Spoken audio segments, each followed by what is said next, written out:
नमस्कार दोस्तों। कल की खबर पर चर्चा। कल की खबर क्या थी? मुख्य खबर, हिंदुस्तान अखबार पढ़ता हूँ अमूमन में। केजरीवाल सिसोदिया आरोप मुक्त हो गए। किस आरोप से मुक्त हो गए?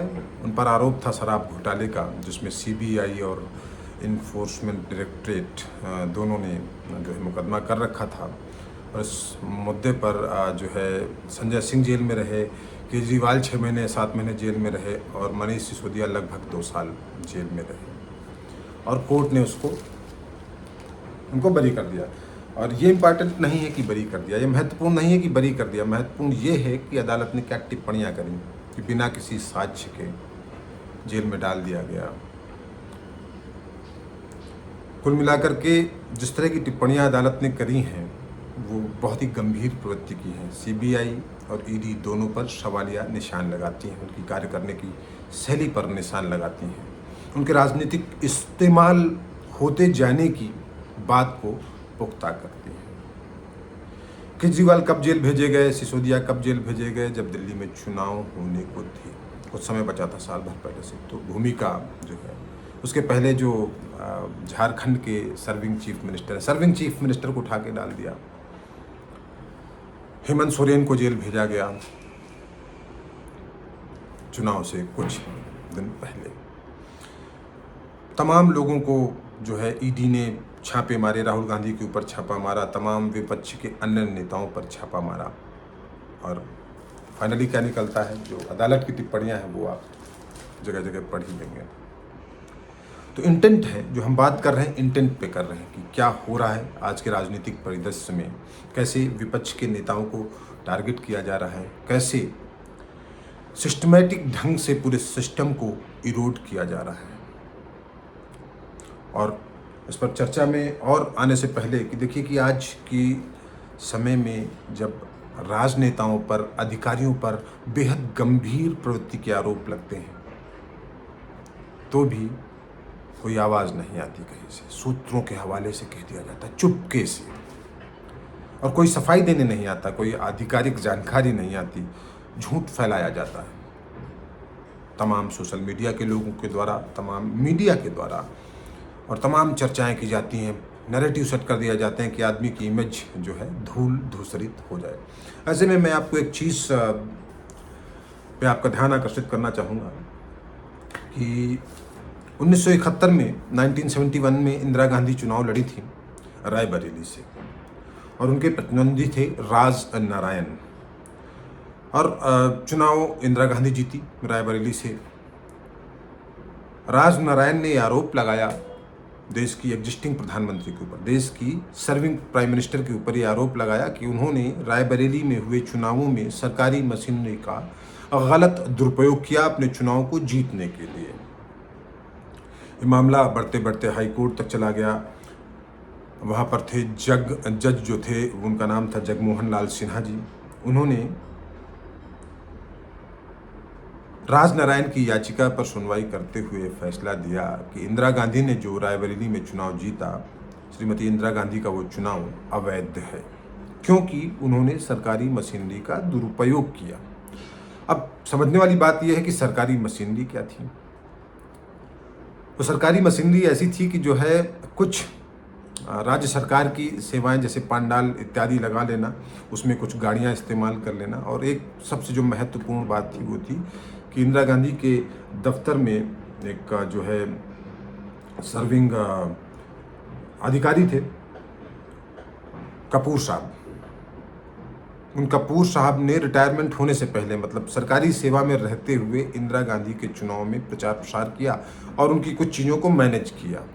ये आरोप था। मुख्य आरोप यही था कि उनके जो मातहत थे और उन्होंने बगैर रिटायरमेंट के, बगैर इस्तीफ़ा दिए इंदिरा गांधी के चुनाव में उनकी मदद की, और जो है कुछ सरकारी मशीनरी, छोटी मोटी सरकारी मशीनरी का इस्तेमाल किया। आरोप का जो नेचर था वो एक अधिकारी के बेजा इस्तेमाल से था, कुछ सरकारी मशीनरी के बेजा इस्तेमाल से था। उसमें विपक्षी कोर्ट पहुंच गया। कोर्ट पहुंचने के बाद इलाहाबाद हाई कोर्ट में माननीय जज जगमोहन लाल सिन्हा जी ने उसको अवैध भी घोषित कर दिया। अवैध घोषित करने का मतलब ये था कि इंदिरा गांधी जी को इस्तीफा देना पड़ता, उसी के पास देश में आपातकाल लगा। तो ये इंदिरा गांधी जी ने क्या किया क्या नहीं किया एक अलग मुद्दा है, लेकिन देश में जुडिशरी इतनी स्ट्रांग थी कि सर्विंग प्राइम मिनिस्टर का चुनाव अवैध घोषित कर सकती थी। आरोप लगते थे तो जवाब देते थे, संसद में देते थे, प्रेस कॉन्फ्रेंस करके देते थे, या जिन पे आरोप लगे वो इस्तीफा देते थे। जैसे भारत के लोकतांत्रिक इतिहास में लाल बहादुर शास्त्री ने एक रेल दुर्घटना के बाद उन्होंने इस्तीफा दे दिया था नैतिक जिम्मेदारी लेते हुए। तो हम उस लोकतंत्र के बासिंदे हैं जहाँ पर नैतिक का आधार बहुत बड़ा आधार माना जाता है। चुनाव में जीत लेना, चुनाव को हार जाना एक दूसरी बात है। खैर, अब देखिए कि आज की डेट में क्या है, किस तरह का राजनीतिक जो है माहौल तैयार किया गया है, किस तरह का ओवरऑल सिस्टमैटिक ढंग से सिस्टम को इरोड किया गया है कि नेता विपक्ष राहुल गांधी संसद के बाहर खुलेआम आरोप लगाते हैं डेटा के साथ कि चुनाव आयोग कंप्रोमाइज्ड है। चुनाव आयोग ने फर्जी वोटिंग को प्रमोट किया, फर्जी वोटर बनाए। कहाँ पर जो है एक कॉन्स्टिट्यूएंसी है कर्नाटका में, वहाँ का डेटा वो लेकर के आए, महादेवपुरा। उसके बाद वो हरियाणा का डेटा लेकर के आए। हरियाणा के डेटा में उन्होंने दिखाया कि किस तरह ब्राज़ील की एक अभिनेत्री की 20-21 बार फ़ोटो आई, और तमाम अन्य कारणों से भी वहाँ पर फर्जी वोट हुए। इनके नेताओं के फर्जी वोट थे जो बिहार में भी हैं, दिल्ली में भी हैं। बीजेपी के लोगों को ट्रेनें चलवाई गई बिहार के चुनाव में। बहुत खुलेआम जो है आरोप लगाया, नेता विपक्ष ने लगाया, जो संसदीय सिस्टम का महत्वपूर्ण अंग है। अब ये एक सिलसिलेवार ढंग से पता चलता है आपको कि उन्होंने आरोप लगाया। आरोपों को एक बार ये कहा जा सकता है कि उनके आरोप बहुत शानदार नहीं थे, बहुत पुख्ता नहीं थे, लेकिन अब जब सिलसिला देखेंगे इसके पीछे तो आपको समझ में आएगा कि उनके आरोपों पर जवाब क्यों नहीं दिया जा रहा। 2023 के आसपास जब ये दोबारा चुनाव होने वाले थे तो चुनाव आयुक्त को प्रधानमंत्री का, गृह मंत्री का रिपोर्ट ही बना दिया गया। जिस चुनाव आयोग को संवैधानिक बॉडी कहते हैं, जिसका सिलेक्शन मुख्य न्यायाधीश, प्रधानमंत्री और नेता विपक्ष मिलकर करते थे। तीनों जो कार्यपालिका, न्यायपालिका के अलावा कार्यपालिका और विधायिका है, जो दोनों मिलकर करते थे, उसमें बहुमत किसी एक का नहीं होता था। तो वहाँ पर मुख्य न्यायाधीश को हटा दिया गया, सरकार के 2 लोग आ गए, तो वही बनेगा जो सरकार चाहेगी, संवैधानिक पद पर वो बैठेगा। दूसरा ये हो गया कि आपने चुनाव आयुक्त को एक कानून लाकर किसी भी FIR, किसी भी कानूनी कार्रवाई से परे कर दिया गया। इसके पहले भारत में नहीं हुआ। क्या कारण रहे होंगे कि ऐसा किया गया, और उसके बाद चुनाव आयुक्त पर आरोप लगे, और चुनाव आयुक्त गंभीर आरोपों पर संसदीय सिस्टम का महत्वपूर्ण अंग नेता विपक्ष जब बात कर रहा है तो कोई जवाब नहीं दे रहा। डेटा पे बात कर रहा है तब भी जवाब नहीं दे रहा। जवाब देने का मतलब पॉइंट वाइज, बिंदुवार जवाब नहीं दे रहा। उन्होंने जो जवाब दिया था वो तो आपने देखा ही है। वो जवाब की जो विश्वसनीयता थी, जो जवाब का कंटेंट था, वो बच्चा भी देखकर बता देगा कि वो चुनाव आयुक्त का जो प्रेस कॉन्फ्रेंस था वो नल एंड वाइट था।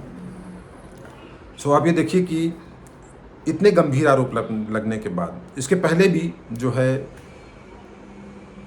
सेबी चीफ पर आरोप लगे अदानी वाले मामले में, जो अदानी, LIC और तमाम जो PF का पैसा भी लगाया जा रहा है लगातार सरकारी जो शेयरों में, अदानी को बचाने के लिए जो समय किया गया। सेबी की चीफ पर आरोप लगे। सुप्रीम कोर्ट की निगरानी में कुछ चीज़ें हुई, उसमें सेबी ने कह दिया कि भैया हमारा जुरिस्डिक्शन नहीं है देश के बाहर जांच करने का, असली मामला तो देश के बाहर ही था। तो कुल मिलाकर के रफा दफा हो गई चीज़ें, बट गंभीर प्रवृत्ति के आरोप थे, हटाया नहीं गया। उन पर व्यक्तिगत घूस इत्यादि लेने के, मतलब फेवर में जो पैसा लेने के भी आरोप लगाए गए, कुछ भी नहीं हुआ। ट्रेन दुर्घटनाएं हो गई, कुछ भी नहीं हुआ। और अब तो देखिए कि एप्स्टीन फाइल पे जनाब हरदीप पुरी का नाम भी आ गया। तमाम बातें चल रही, तमाम तथ्य जो है, जो US का डिपार्टमेंट साझा कर रहा, उस पर भी चुप्पी मार कर बैठा जा रहा है। सूत्रों के हवाले से खबर आ रही है, वो लोग आते हैं दूसरे की छवि पर हमला करते हैं और खुद को बचा लेते हैं, क्योंकि सिस्टम पूरा कंप्रोमाइज्ड हो गया है। सिस्टम में सिस्टमेटिक ढंग से सिस्टम को इरोड किया जा रहा है। कि आप देखिए इसको, कि चुनाव के पहले ईडी और सीबीआई सक्रिय होते, अरविंद केजरीवाल, संजय सिंह, मनीष सिसोदिया सबको उठा करके जेल में डाल देते हैं। 2 साल बाद पता चलता है कुछ मामला था ही नहीं। चुनाव आयोग को अपना रिपोर्ट ही बना लिया गया। गंभीर नेचर के आरोपों पर कोई कार्रवाई नहीं। खबरें कहाँ से आती हैं? प्रधानमंत्री कभी संसद में बोलते हैं, जब बोलते हैं तो बहुत कम बोलते हैं, और राजनीतिक भाषण देते हैं। कभी देश के प्रधानमंत्री की तरह भाषण नहीं देते। कभी डर जाते हैं कि महिलाएं काट लेंगी, कभी डर जाते हैं कि जो है कुछ और हो जाएगा, मेरी हत्या की साजिश है, तो ये है तो वो है, जिसे कहते हैं नैरेटिव सेट करना, विक्टिमाइजेशन कार्ड खेलना। और ये अनवरत हो रहा है। सत्ता आपके हाथ में, मशीनरी आपके हाथ में, उसके बाद आप विक्टिमाइजेशन कार्ड खेलें। तो अब नेहरू गांधी को गाली दें तो वो उचित नहीं है।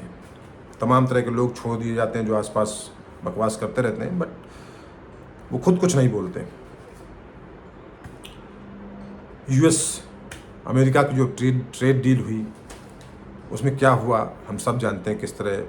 किस तरह की शर्तों पर हमने वो ट्रेड डील को किया है, जो कंप्रोमाइज़ करने वाली बात है पूरी। जिस तरह धरना प्रदर्शनों पर उठा करके जेल में डाल दिया जाता है, वो विनेश फोगाट रही हों, ओलंपियन विनेश फोगाट, वो अगर आरोप लगाती हैं किसी के ऊपर तो उनको भी घसीट लिया जाता है। पुलिस अपना काम नहीं करती।